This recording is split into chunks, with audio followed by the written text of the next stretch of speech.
I'm 36, married for 4 years, and I thought I had a handle on life. No kids, decent career, a house in the suburbs, pretty standard setup. Then last month my wife Emily went to her friend Chloe's wedding, and it all started unraveling. Chloe's one of her work friends from Global Tech Solutions, a friend I've met exactly twice at dull corporate parties. Emily claimed they were so close that she couldn't possibly miss the wedding. Fine. I didn't go because of work and frankly, because spending a weekend stuck at a countryside venue in the Catskills with her office crowd wasn't my idea of fun. I didn't think much of it at the time. She left, came back 2 days later, and that's when things got weird. Emily was distant, distracted, basically a shell of herself. I asked if something was wrong, and she fed me a story about work stress. Sure, work can be stressful, but this was different. We'd barely had sex since she got back. 2 awkward, obligatory encounters where I might as well have been a chore on her to-do list. After that, I stopped trying. Her coldness wasn't just physical either, it was emotional. Every conversation felt like I was talking to a stranger. And the excuses. God, the excuses. Work's been crazy. I'm just tired. You're overthinking it. Gaslighting 101. I caught myself second-guessing everything, even my own instincts. But deep down, I knew something was off. So, like any rational man on the brink, I snooped. Her phone. Her laptop. Nothing. Clean as a whistle. But the lack of evidence didn't calm me. If anything, it made me more suspicious.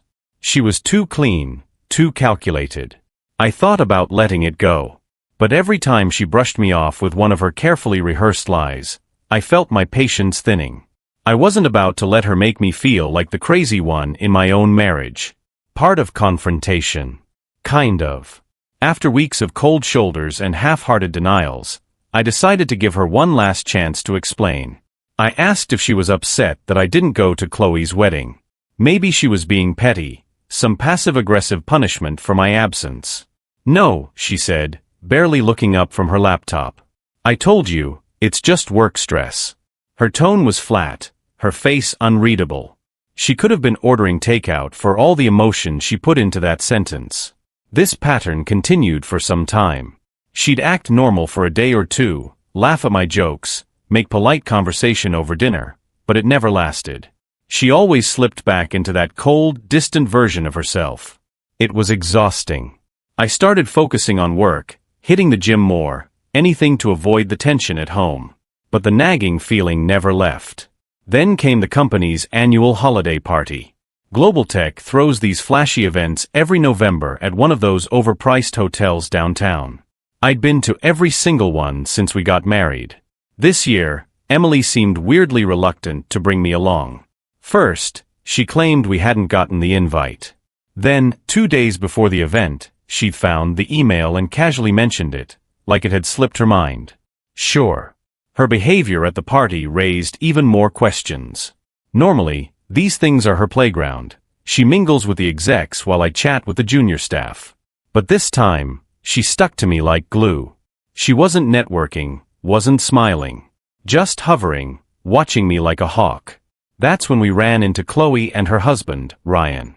I hadn't met him before, but he seemed like a decent guy, friendly, if a bit tipsy. We exchanged the usual pleasantries, and I apologized for missing their wedding. Ryan chuckled and said something that hit me like a punch to the gut. Oh man, you should have been there.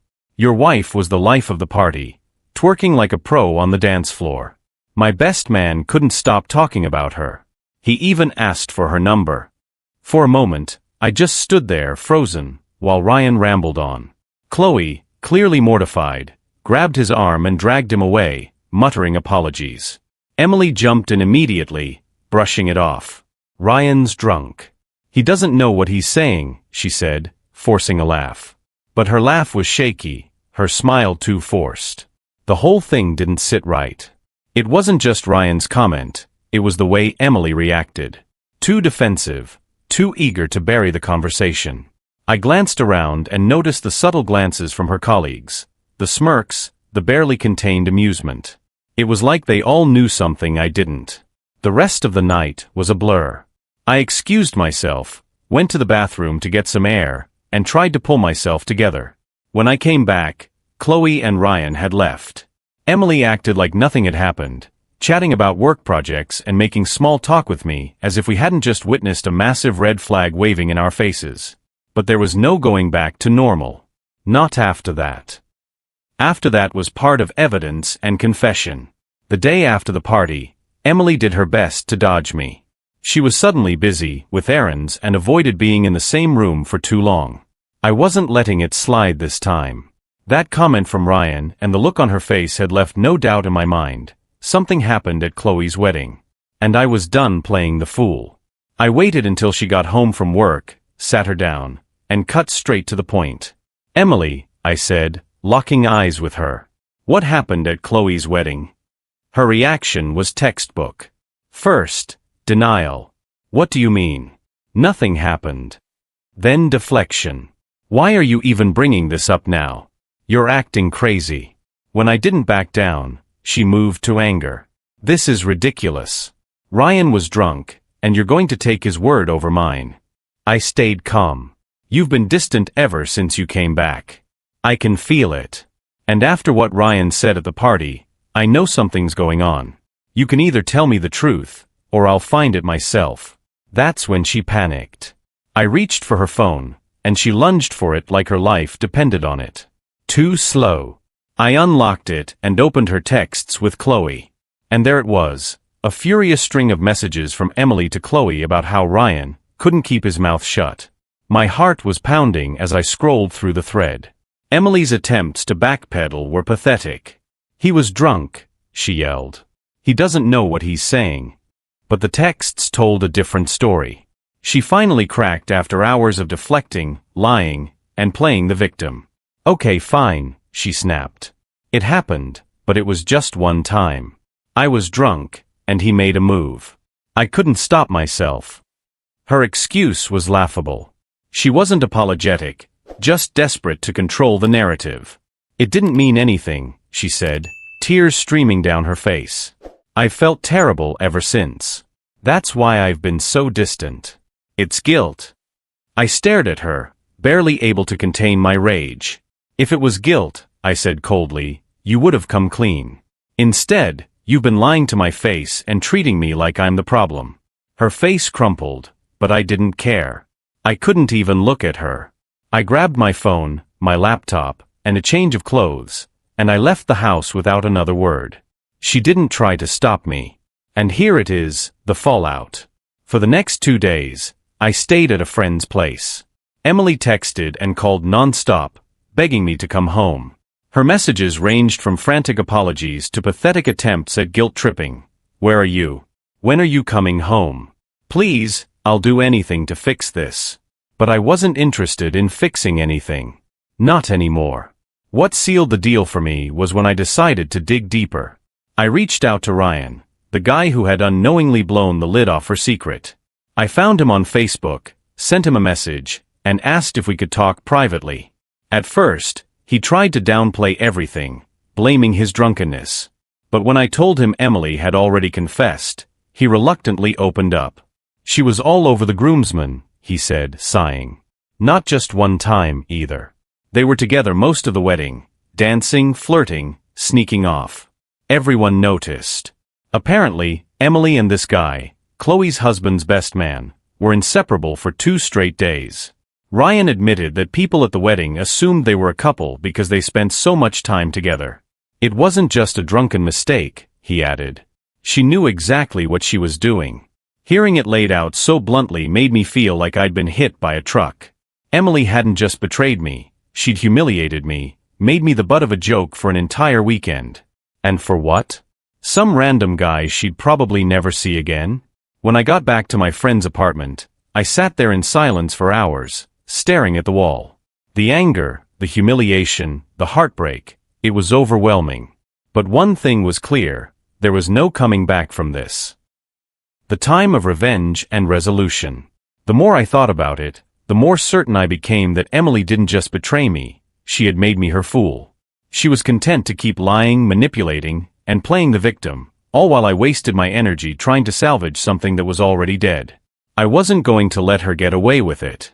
If she wanted to play games, I was about to show her I could play better.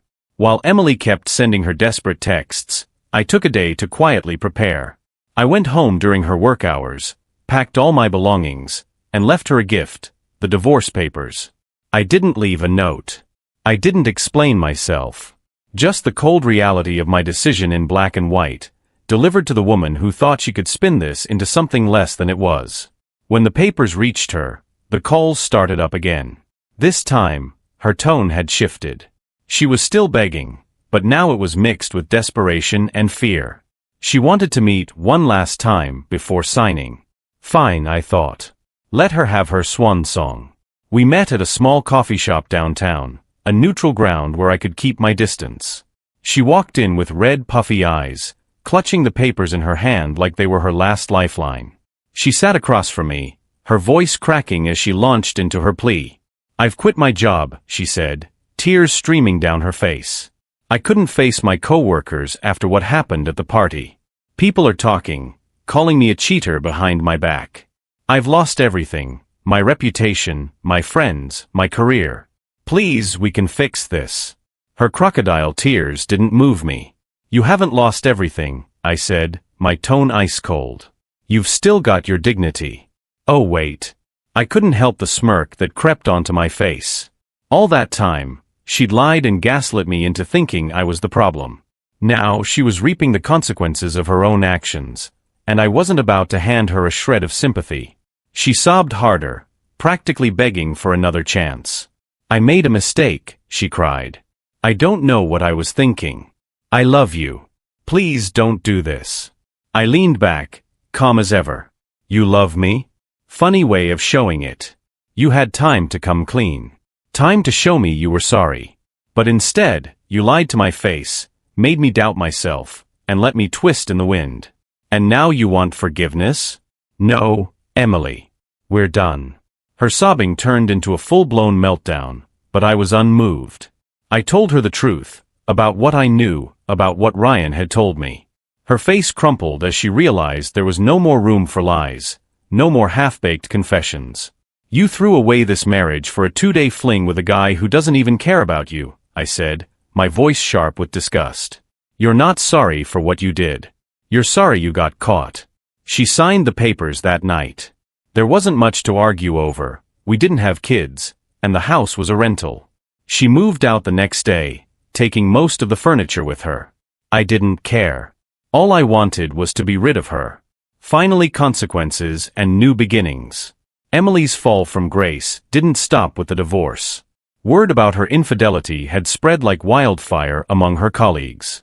Apparently, a few of them had overheard Ryan's drunken confession at the holiday party, and the office gossip mill did the rest. She became a pariah at Global Tech, her professional reputation destroyed.